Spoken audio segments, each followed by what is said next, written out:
Em nome do Pai, do Filho e do Espírito Santo. Amém. Vinde, Espírito Santo, enchei os corações dos vossos fiéis e acendei neles o fogo do vosso amor. Enviai o vosso Espírito e tudo será criado e renovareis a face da terra. Oremos, ó Deus, que instruís os corações dos vossos fiéis com a luz do Espírito Santo. Fazei que apreciemos retamente todas as coisas segundo o mesmo Espírito e gozemos sempre da sua consolação. Por Cristo Senhor nosso. Amém. Ave Maria, cheia de graça, o Senhor é convosco. Bendita sois vós entre as mulheres, bendito é o fruto do vosso ventre, Jesus. Santa Maria, Mãe de Deus, rogai por nós, pecadores, agora e na hora da nossa morte. Amém. São José, roga.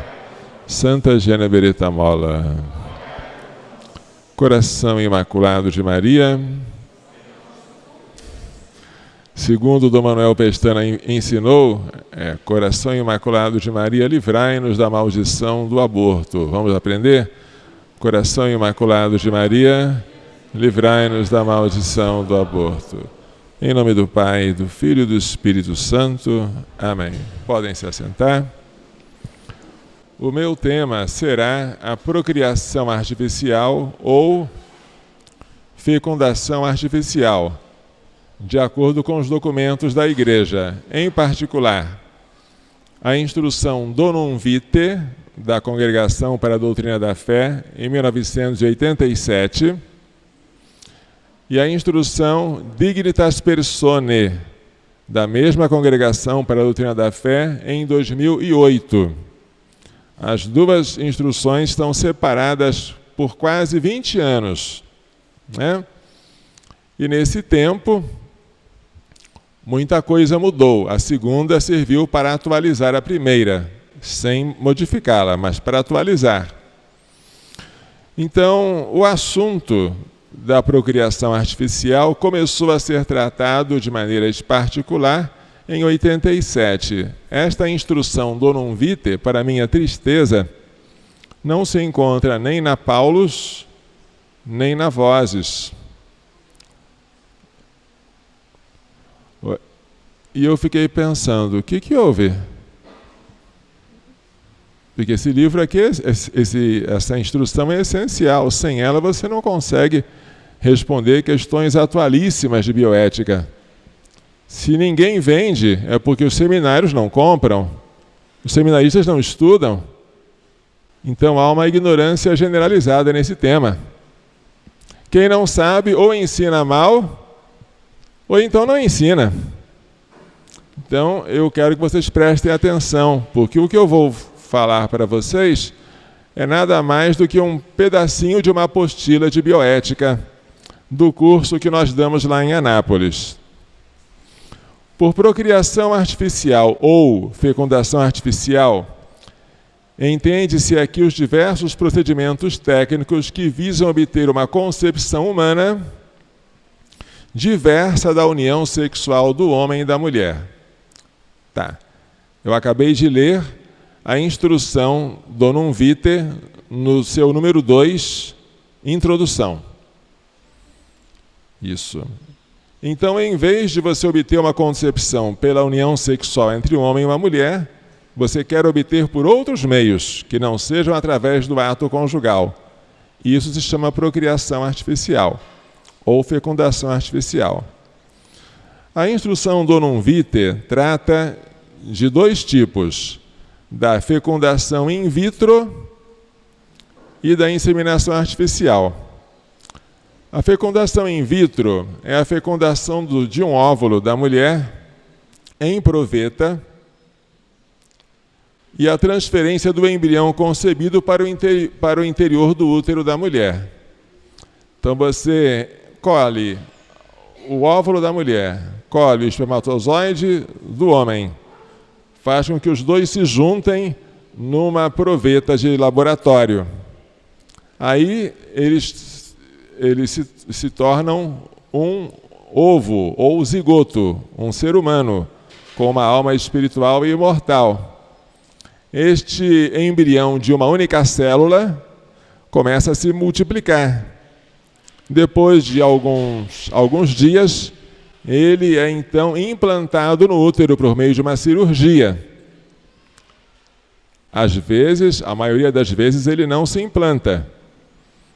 Por isso que se transfere mais de um embrião, para que pelo menos um deles consiga se implantar.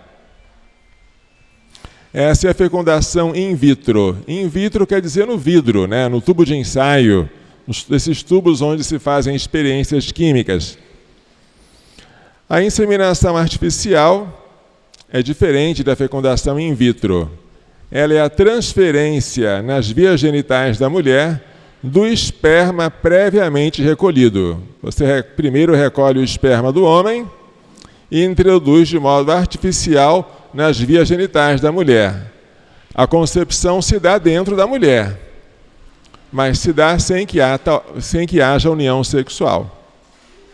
Esse aqui é o problema. Ambas as técnicas podem ser homólogas ou heterólogas. A fecundação in vitro, eu vou chamar a partir de agora de FIVET, como ela é conhecida, fecundação in vitro e transferência do embrião, FIVET. O FIVET heterólogo é a técnica destinada a obter uma concepção humana através de ao menos um doador diversos esposos unidos em matrimônio. Ou seja, ou você pega o óvulo da mulher e o esperma de um outro homem que não seja o marido dela, para fazer a concepção dentro da proveta, e aí transfere para o útero da mulher. Ou então, você pega o espermatozoide do marido, mais o óvulo de uma outra mulher, que não é a mulher dele, para você fazer a concepção in vitro e transfere para o útero da mulher dele. Essa é a fecundação in vitro heteróloga. Heteróloga porque entra um terceiro. E ela já tem um sabor de adultério ou de traição. A inseminação artificial heteróloga é a técnica destinada a obter uma concepção humana através da transferência para as vias genitais da mulher do esperma previamente recolhido de um doador que não é o marido. Pega-se um outro homem, recolhe-se o esperma dele e se introduz nas vias genitais da mulher de maneira artificial. Já dá para perceber que isso não é agradável a Deus, né? Agora, o FIVET homólogo, a fecundação in vitro homóloga, é a técnica destinada a obter uma concepção humana mediante o encontro in vitro dos gametas dos esposos unidos em matrimônio. Dois esposos, o óvulo da mulher, os espermatozoides do homem, os dois se unem em laboratório e depois se transfere o embrião que foi originado dessa união para o útero da mulher. Esse é o FIVET homólogo. E a inseminação artificial homóloga? Ela é destinada a obter uma concepção humana mediante a transferência para as vias genitais da mulher de um esperma previamente recolhido do marido, porque é homóloga. Se fosse de outro homem, seria heteróloga. Tá? Então, tanto a fecundação in vitro como a inseminação artificial podem ser homólogas ou heterólogas. Homólogas se um dos gametas é de um terceiro. Heteróloga se um dos gametas é de um terceiro, chamado doador. Homóloga quando os dois gametas são dos esposos unidos em matrimônio. Tá? O que diz a Igreja sobre tudo isso, cada uma dessas técnicas? A instrução Dignitas Personae, de 2008, fala de uma outra técnica que a Donum Vitae não tratava. Essa técnica se chama ICSI, injeção introcitoplasmática de esperma. Esta técnica consiste em você, com uma seringa de injeção, introduzir um único espermatozoide, através de uma agulha, no citoplasma do óvulo.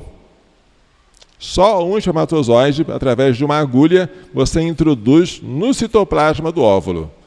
é uma técnica usada para o tratamento da infertilidade masculina. Vou ler o que diz a instrução sobre ela.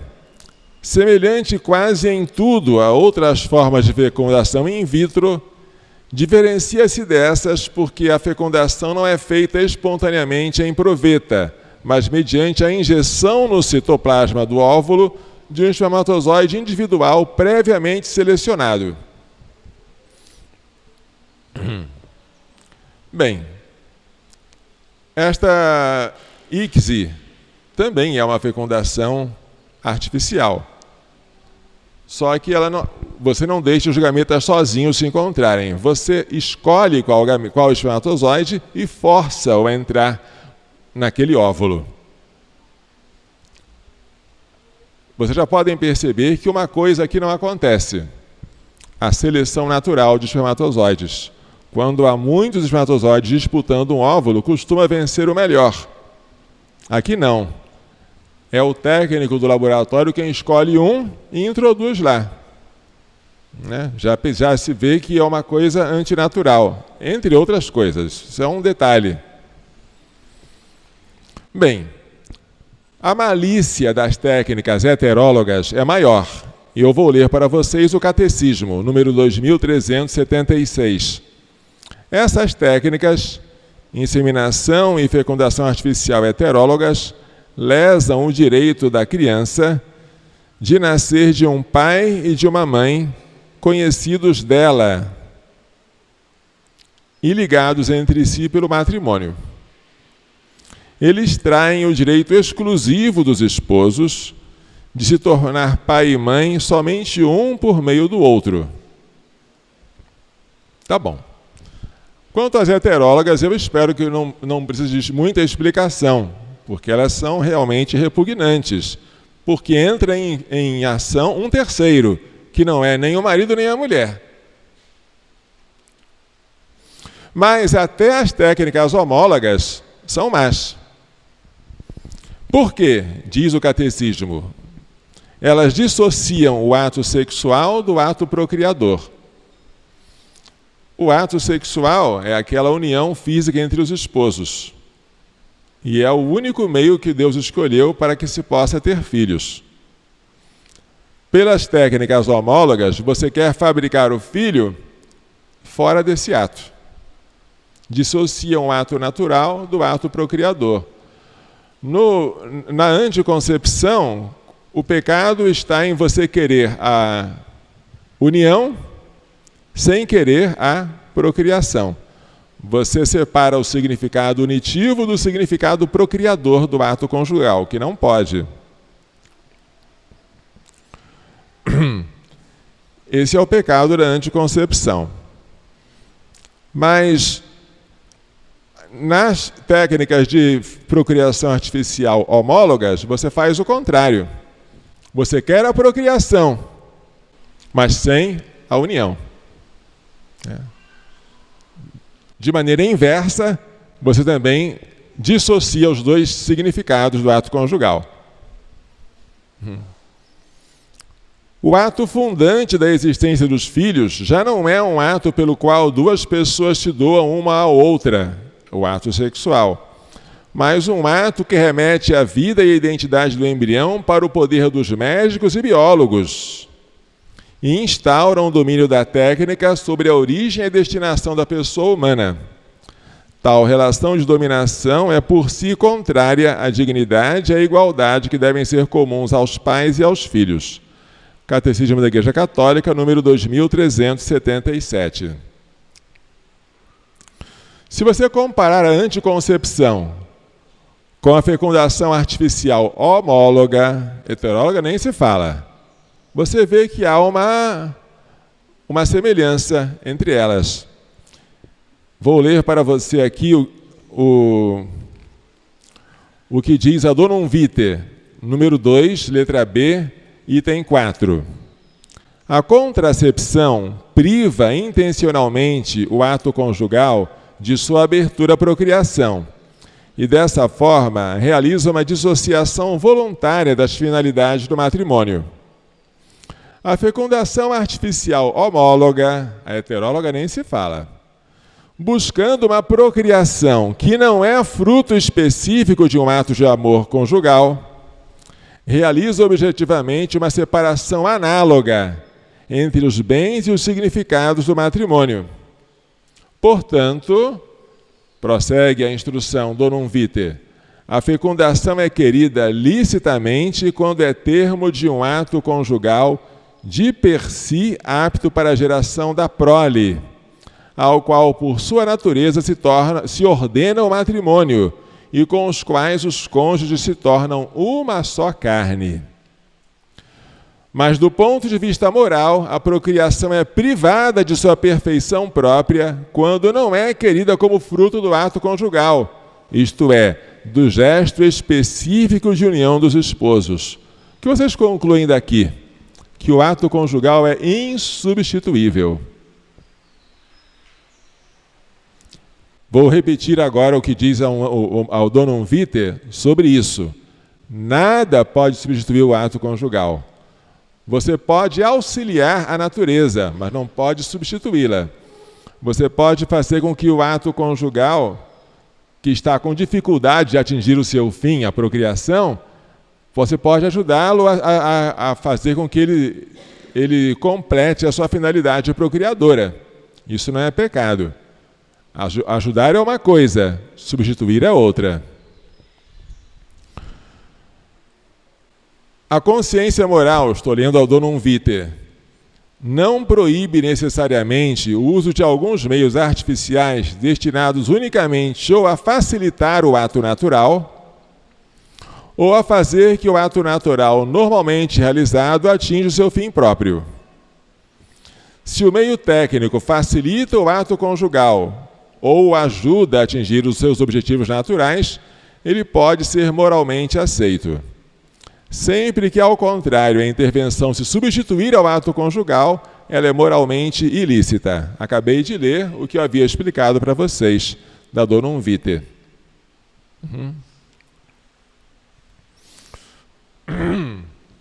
Como é que você poderia fazer alguma coisa que facilitasse, mas não substituísse o ato conjugal?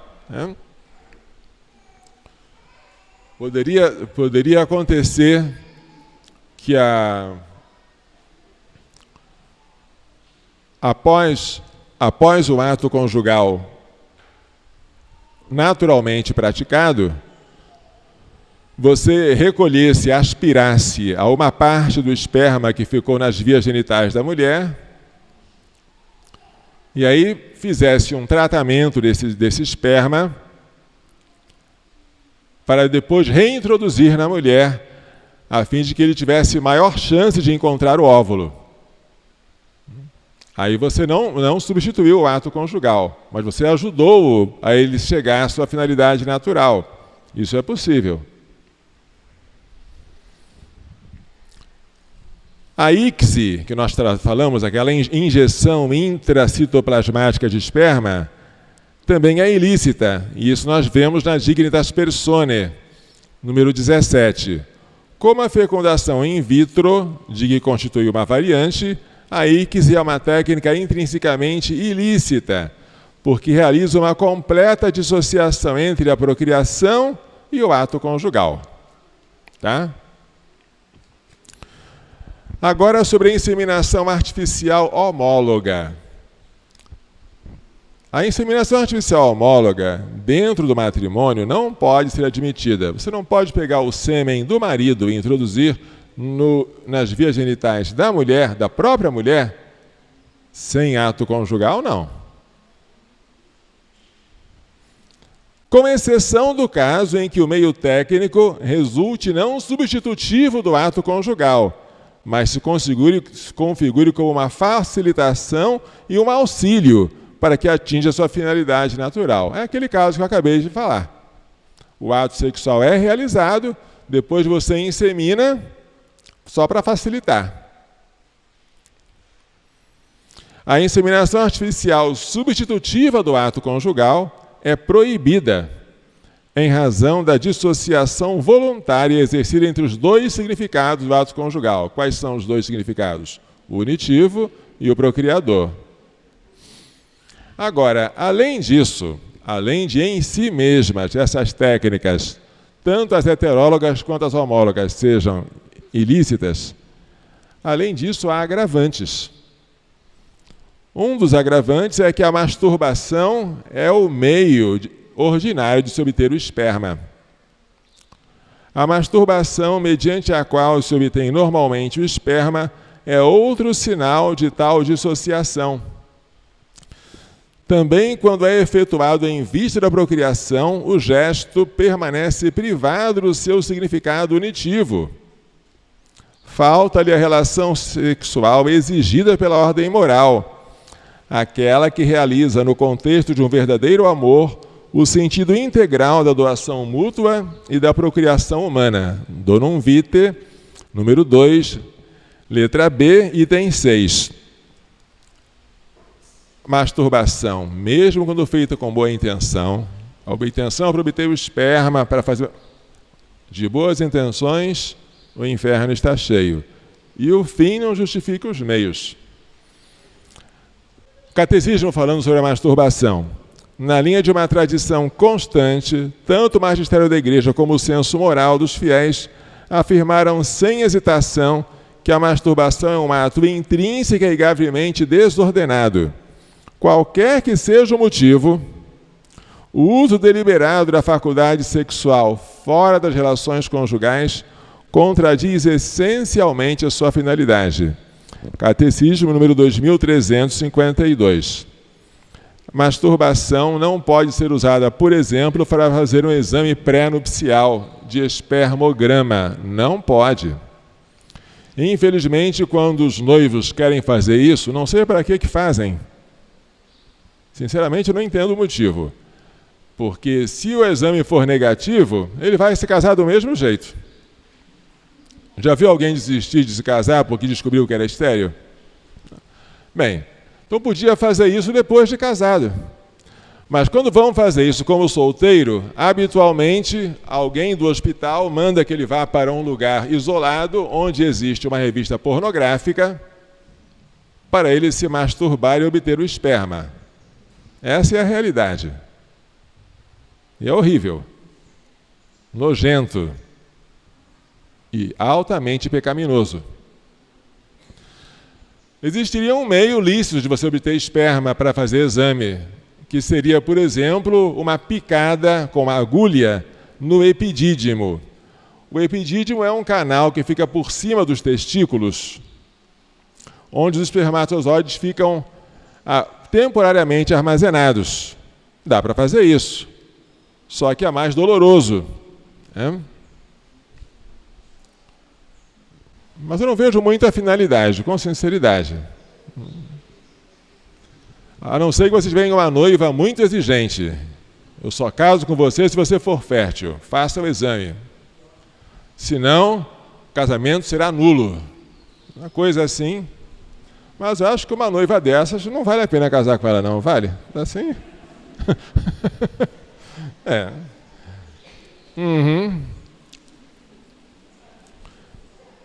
Bem, outro agravante é o congelamento e a destruição de embriões excedentes.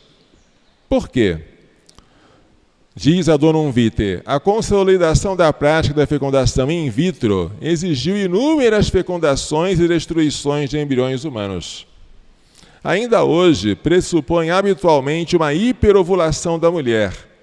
Vários óvulos são extraídos, fecundados e a seguir cultivados in vitro por alguns dias. Normalmente, nem todos são inoculados nas vias genitais da mulher. Alguns embriões, comumente chamados excedentes, são destruídos ou congelados. Entre os embriões implantados, às vezes alguns são sacrificados por razões eugênicas, econômicas ou psicológicas. Tal destruição voluntária de seres humanos ou a sua utilização para diversos fins, em detrimento da sua integridade, da sua vida, é contrária à doutrina já recordada a respeito do aborto provocado. Ou seja, os laboratórios não querem perder seus lucros. Vem um casal querendo fabricar um filho. Essa é a palavra. Não é ter, é fabricar. O casal promete. Você me paga tanto que eu te dou o filho no braço. Mas para não perder lucro, o casal não vai pegar um óvulo só, com boa chance de desse óvulo se originar um único embrião que depois não se implanta, mas se perde, é abortado. Então, por motivos financeiros, o laboratório enche a mulher de hormônios, para que ela ovule não um óvulo, mas 15 óvulos de uma vez. É uma hiperovulação. Aí ele pega esses 15 óvulos e coloca dentro de uma proveta. Pega o esperma do marido, ou de outro homem, que é pior ainda, previamente recolhido por masturbação, o que é horroroso, e agora mistura com os óvulos. Quando ele mistura os dois gametas no mesmo ambiente, ocorre a fecundação. Aqueles 15 óvulos se transformam em 15 ovos ou zigotos, ou embriões unicelulares. Esses embriões vão crescendo, vão sendo cultivados, vão multiplicando suas células. E aí, daqueles 15, você vai implantar quanto? Um só não vale a pena, mas 15 não há útero que aguente. Vou colocar 3 ou 4. Já contando que alguns vão morrer, eu coloco 3. Pelo menos um deve sobreviver. Se sobreviver, eu coloco na capa da revista sorrindo, escondendo aqueles que morreram, claro. Então, e aí? Nós temos, então, para ganhar uma criança viva, o sacrifício de várias outras que vão morrer. E aquelas que sobraram lá na proveta? Eu implantei 3, sobraram, quanto é 15 menos 3? 12. O que eu vou fazer com elas? Eu congelo em geladeira de nitrogênio líquido. Mas congelar até quando? Porque isso custa dinheiro.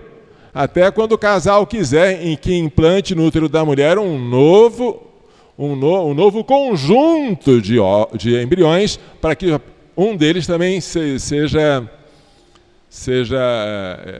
implantado. Pelo menos um, né? Os outros se perdem. E se o casal não quiser isso nunca, abandonar os seus filhos congelados? Aí, simplesmente, o laboratório, depois de algum tempo, de acordo com a lei de biossegurança, sancionada pelo nosso querido ex-presidente Lula, ao qual sucedeu a presidenta Dilma, nesta lei de biossegurança de 2005, ele sancionou o artigo 5º, que permite que os embriões abandonados sejam doados para a pesquisa e terapia com células-tronco, ou seja, eles são descongelados, mortos e tratados como material biológico, o que é um assassinato. Bem, isso é o que se faz com os embriões excedentes atualmente. A crioconservação, a conservação congelada, só isso, ainda que você ficasse pela vida inteira, por anos, com embriões congelados, a crioconservação é incompatível com respeito devido aos embriões humanos. Você pode congelar eu poderia congelar um de vocês aí? E se eu congelasse, eu cometeria crime. Por mais que eu dissesse que a geladeira é de boa qualidade, que você ia se sentir bem, não posso fazer isso. Porque eu posso fazer isso com embriões, que são gente como eu. Mas essa crioconservação pressupõe a sua produção in vitro, o que já é imoral. Ela os expõe a graves riscos de mortes e de dano para a sua integridade física. Uma alta porcentagem não sobrevive às práticas de congelamento e descongelamento, quando você congela. E depois, quando você descongela, uma parte dos embriões morrem.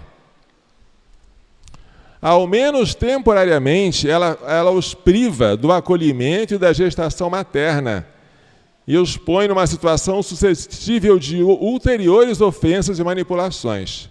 Então a igreja condena o congelamento, como condena a própria produção de embriões excedentes e a própria fecundação in vitro.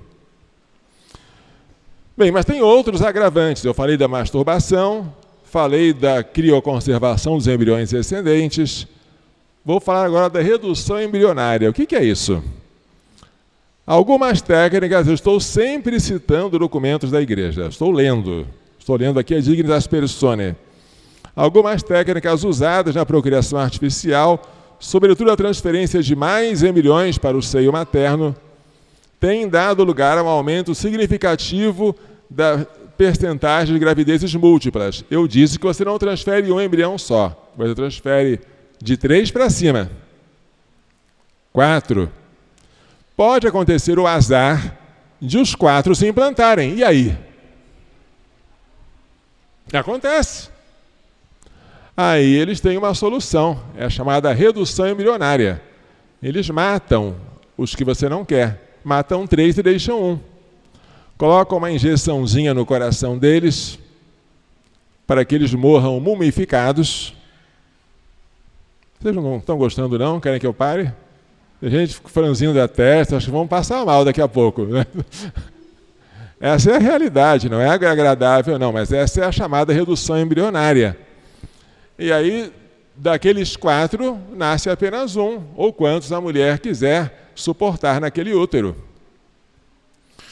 Bem, por isso fez estrada a ideia de praticar a chamada redução embrionária, que consiste numa intervenção para reduzir o número de embriões ou fetos presentes no seio materno mediante sua supressão direta.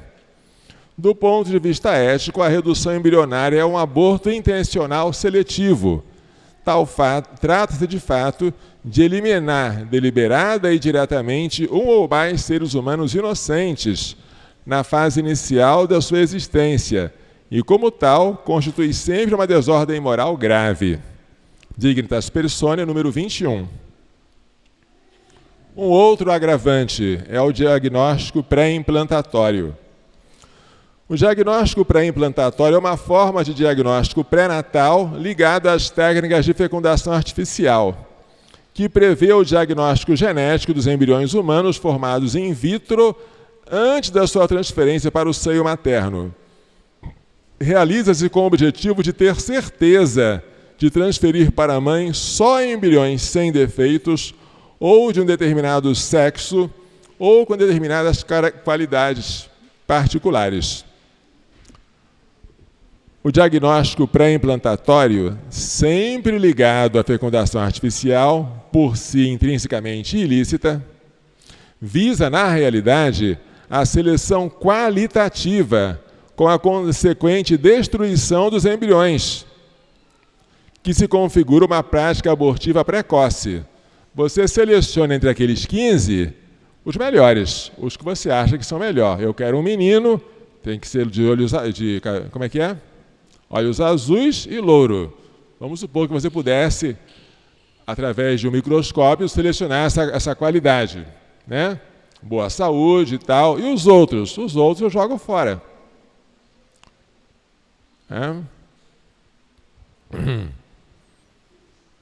O diagnóstico pré-implantatório é, por isso, expressão da mentalidade eugenésica.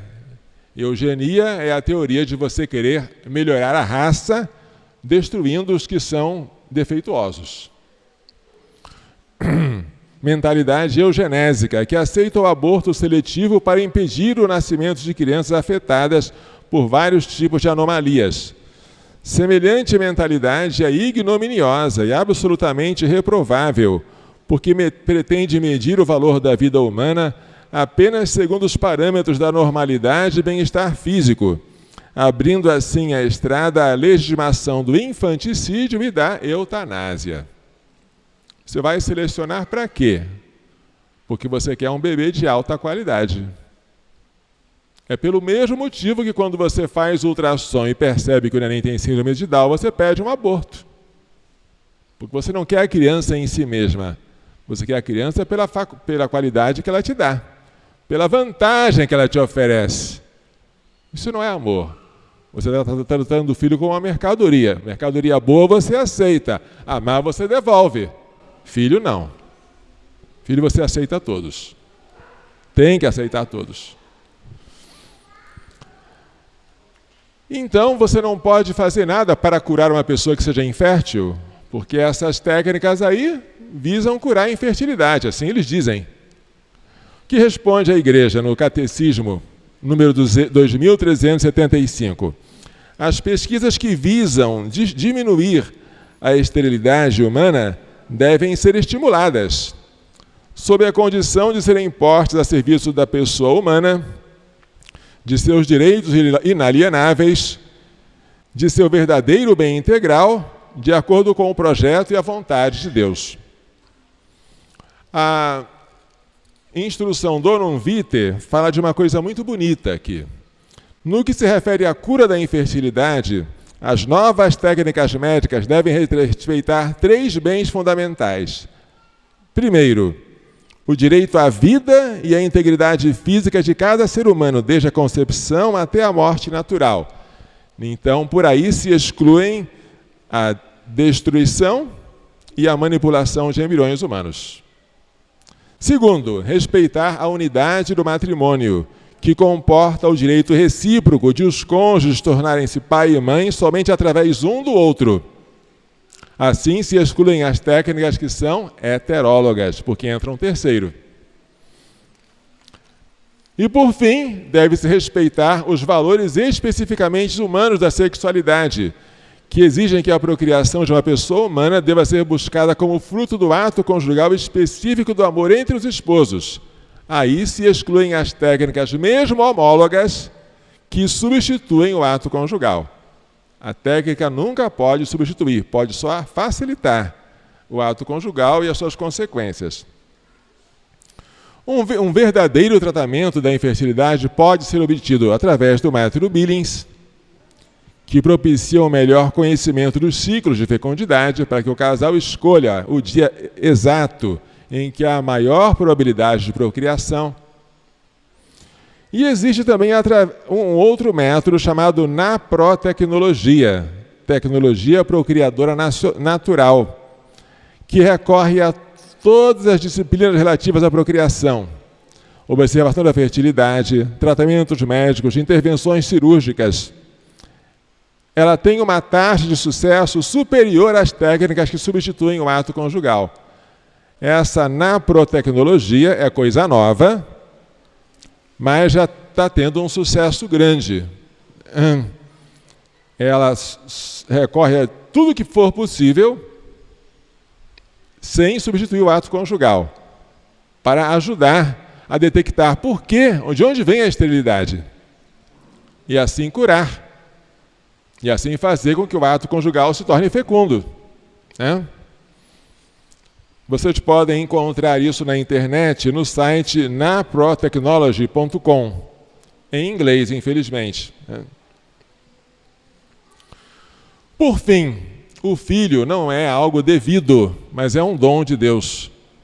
Se vocês perguntarem para alunos da Crisma, o casal tem direito aos filhos? Talvez os alunos vão responder que sim. O casal tem direito ao filho. Mas a resposta é não. O casal não tem direito ao filho. Filho não é algo que você possa exigir, como um operário exige o salário do patrão. E se não conseguir o salário, ele processa o patrão, vai na justiça, mas ele ganha. Filho não é assim. Filho não é algo que Deus deve dar a você, ou que a sociedade é obrigada a fornecer, mesmo através de um laboratório. Não. Filho é um dom. É um dom que deve ser pedido a Deus e que Deus dá. Dá quando Ele quer. Diz o Catecismo, número 2378 até 2379. O filho não é algo devido, mas um dom. O dom mais excelente do matrimônio é uma pessoa humana. O filho não deve ser considerado como objeto de propriedade, a que conduziria o reconhecimento de um pretenso direito ao filho. Nesse campo, só o filho possui verdadeiros direitos. Quais são os direitos que o filho tem? O de ser fruto do ato específico de amor conjugal dos pais. O filho deve ser gerado em um ato de amor dos pais, não gerado em um laboratório. Ele tem esse direito. E também o direito de ser respeitado como pessoa, desde o momento da sua concepção. O Evangelho mostra que a esterilidade física não é um mal absoluto. Os esposos que, depois de terem esgotado os recursos legítimos da medicina, sofrerem de infertilidade, porque a medicina também tem limites, unir-se-ão à cruz do Senhor, fonte de toda a fecundidade espiritual. Podem mostrar a sua generosidade adotando crianças desamparadas, a adoção, ou prestando relevantes serviços em favor do próximo.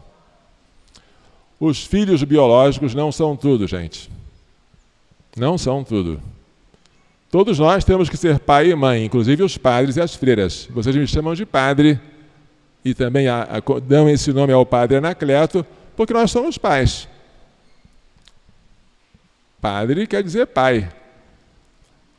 Nenhum de nós tem o direito de ser infecundo. Quando nós abraçamos o celibato, a pergunta foi essa: quereis abraçar o celibato, fonte incomparável de fecundidade espiritual? E nós respondemos: quero.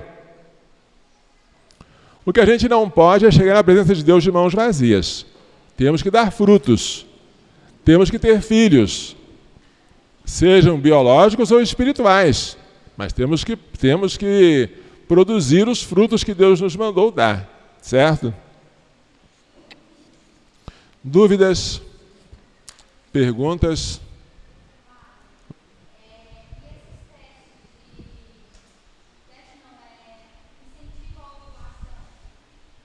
Para quê? Pode.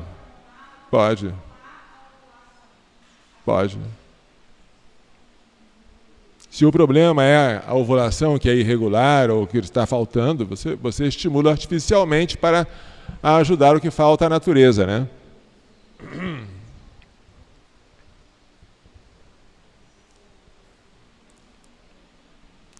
Dúvidas?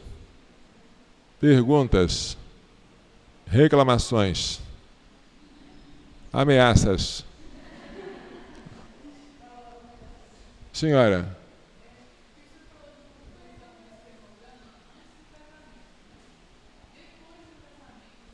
Boa pergunta. Depois do casamento, é muito mais fácil coletar o esperma. Como é que se coleta? Numa relação sexual normal com o uso de um preservativo perfurado. Por que ele tem que ser perfurado? Para o quê? Para não servir de anticoncepcional. Para conservar os dois significados, o unitivo e o procriador. Mas se ele é perfurado, para que ele serve? Só para coletar uma parte do esperma. Aí você leva para o laboratório e faz os testes. Né? Tranquilo. Perfurado, gente, por favor. Senão é pecado grave.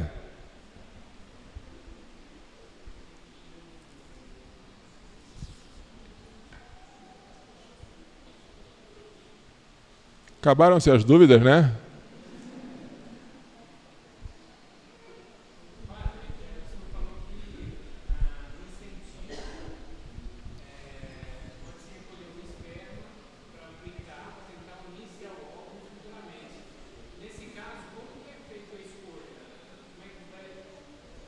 Não, não é escolha.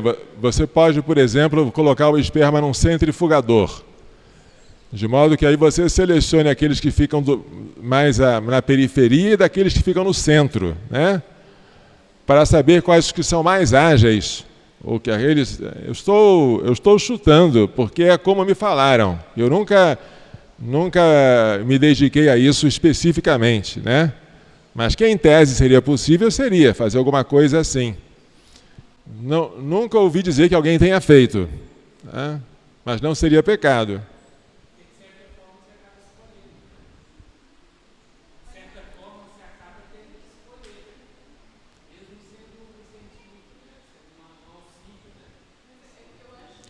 Não, mas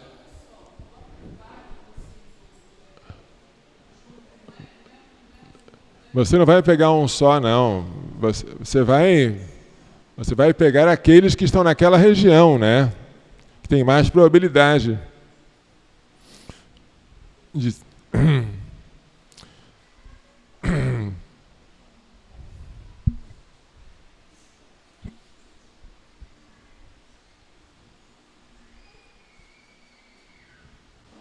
Espero que vocês saibam ensinar isso para os outros, né? De vez em quando aparece alguém dizendo que vai fazer inseminação artificial. Nem sabe se é homólogo ou heteróloga. Já ouvi dizer, uma médica, que os laboratórios costumam enganar os pacientes fazendo fecundação in vitro heteróloga. Pegam o sêmen do marido, mas a mulher já está meio idosa, e eles não querem perder a chance de conseguir um filho para ela, então pegam o óvulo de uma outra mulher e implantam na mulher daquele marido. Aí ela pensa que o filho é dela, né? Eu já vi ela falar isso por telefone com uma moça que estava querendo praticar isso. Não é nada improvável.